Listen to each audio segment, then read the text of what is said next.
Μια μέρα ο Κότσιφας, ο Ιάκωβος, αποφάσισε να ταξιδέψει για να γνωρίσει τον κόσμο. Μα πιο πολύ απ' όλα ήθελε να δει τη θάλασσα, που όπως είχε ακούσει ήταν γαλανή και απέραντη. Πέρασε από το μεγάλο δάσος. Πέρασε τους λόφους και τα βουνά και έφτασε στη θάλασσα. Ο Ιάκωβος με την πρώτη ματιά αγάπησε τη θάλασσα και εκεί που ετοιμαζόταν να πετάξει για να κάνει μια βόλτα από πάνω της και να τη θαυμάσει, σταματά απότομα. «Τι είναι αυτό το πορτοκαλί πράγμα?» αναρωτήθηκε και πλησίασε. «Τι να δει, δύο πόδια σε βράχια. Άλλο πάλι και τούτο», λέει μόνος του. «Χαίρομαι πολύ, κύριε. Τα πόδια που μόλις είδατε είναι δικά μου. Τζίμις ο Γλάρος». Ο Ιάκωβος πολύ χάρηκε. Πρώτη φορά συναντούσε πουλί της θάλασσας. Τζίμις τον προσκαλεί αμέσως στο σπίτι του. Ο Ιάκωβος δεν χάνει την ευκαιρία. Πετούν πάνω από τη θάλασσα. Το σπίτι του Γλάρου ήταν μακριά. Πριν νυχτώσει, κατεβαίνουν σε ένα νησάκι στη μέση της θάλασσας.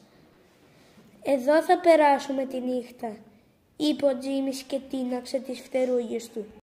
Ξύπνησαν το πρωί και πεινούσαν. Ευτυχώς, ο Τζίμις είχε κρύψει λίγα ψάρια σε ένα βραχάκι. Έτσι, ετοίμασαν ένα καλό πρωινό για να πάρουν δυνάμεις. Είχαν ακόμα πολύ δρόμο να κάνουν. Και ύστερα γραμμή για το χωριό του Τζίμι. «Τι παράξενο χωριό», σκέφτηκε ο Ιάκωβος ο Κότσιφας. «Όλα τα πουλιά είναι ίδια, σαν το Τζίμι». «Γιατί όλοι με κοιτάζουν περίεργα?» ρώτησε ο Ιάκωβος. «Μα πρώτη φορά βλέπουν ένα τόσο μαύρο πουλί σαν εσένα», του απάντησε ο Γλάρος. «Πάμε καλύτερα στο σπίτι μου». «Αυτό είναι το σπίτι μου, φίλε Ιάκωβε. Το έφτιαξα ολομόναχος με το ράμφος μου. Τη νύχτα ακούω τα κύματα, τη φωνή της θάλασσας, σαν να είμαι πάνω σε καράβι. Να ξέρεις πόσο μ' αρέσει». Οι δύο φίλοι κάθονται στην τραπεζαρία και πίνουν τον καφέ τους. Ο Τζίμις, σαν γνήσιος θαλασσινός, πίνει το καφέ του με αλάτι. Και ύστερα πηγαίνουν για ύπνο. Τον Τζίμι τον πήρε αμέσως ο ύπνος. Ο Ιάκωβος όμως δεν είχε ύπνο. Σκέφτεται πόσο ωραία περνάει και λέει από μέσα του: «Την αγαπώ πολύ τη θάλασσα και αυτό το σπιτάκι μ' αρέσει πολύ. Και πόσο αγαπώ τον φίλο μου τον Τζίμι δεν λέγεται». Έτσι ο Ιάκωβος ευτυχισμένος αποκοιμιέται με ένα χαμόγελο στα χείλη. Την άλλη μέρα βγήκαν για μια βόλτα στο λιμάνι. «Ποιο είναι τούτο το παράξενο πουλί?» ρώτησε ο καπετάν Γλάρος. «Είναι ο Ιάκωβος, ο Κότσιφας. Μένει πέρα εκεί στο δάσος», είπε ο Τζίμις. «Ο Ιάκωβος είναι ο αγαπημένος μου φίλος». Όμως οι Γλάροι δεν έδειξαν να το συμπαθούν και του γύρισαν την πλάτη.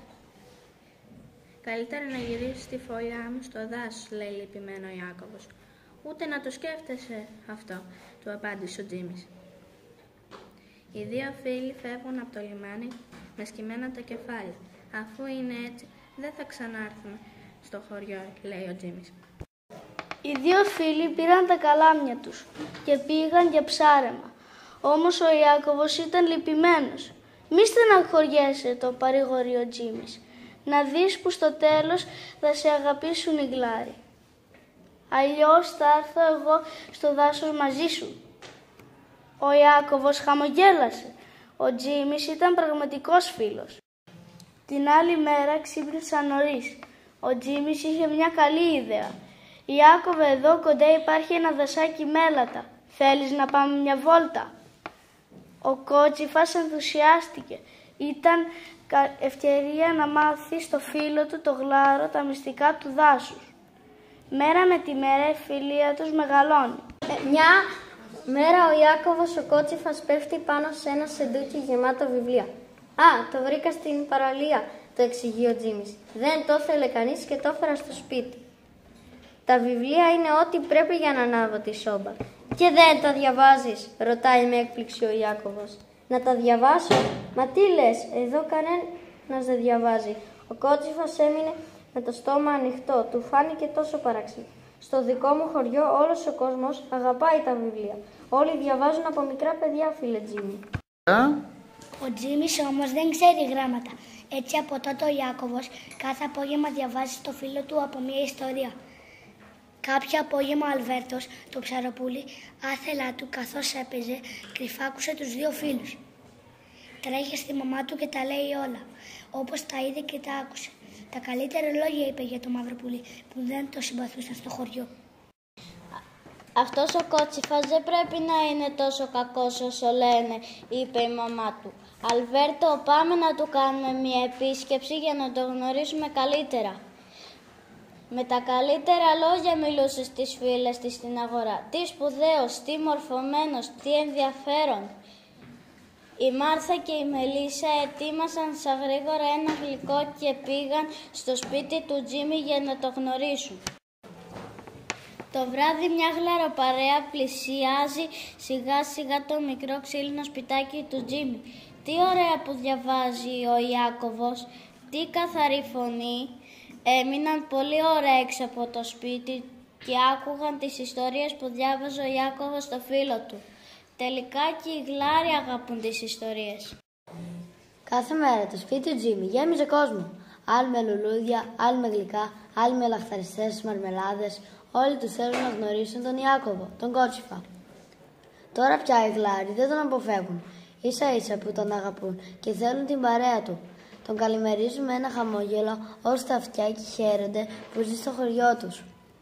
Σήμερα το βράδυ ο Ιάκωβος, ο Κότσιφας, είναι ευτυχισμένος που οι γλάροι τον αγαπούν και τον εκτιμούν τόσο πολύ.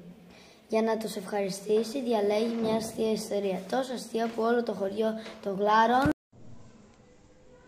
σύστηκε από τα γέλια, λες και έγινε σεισμός. Ο Ιάκωβος αγάπησε και αυτός τους γλάρους. Έγινε δάσκαλος και έμαθε στα γλαροπούλια να διαβάζουν μόνα τους τα βιβλία. Ο Μαύρος Κότσιφας και η Άσπρη Γλάρη έζησαν μαζί για πολλά χρόνια και ακόμα ζουν ευτυχισμένοι.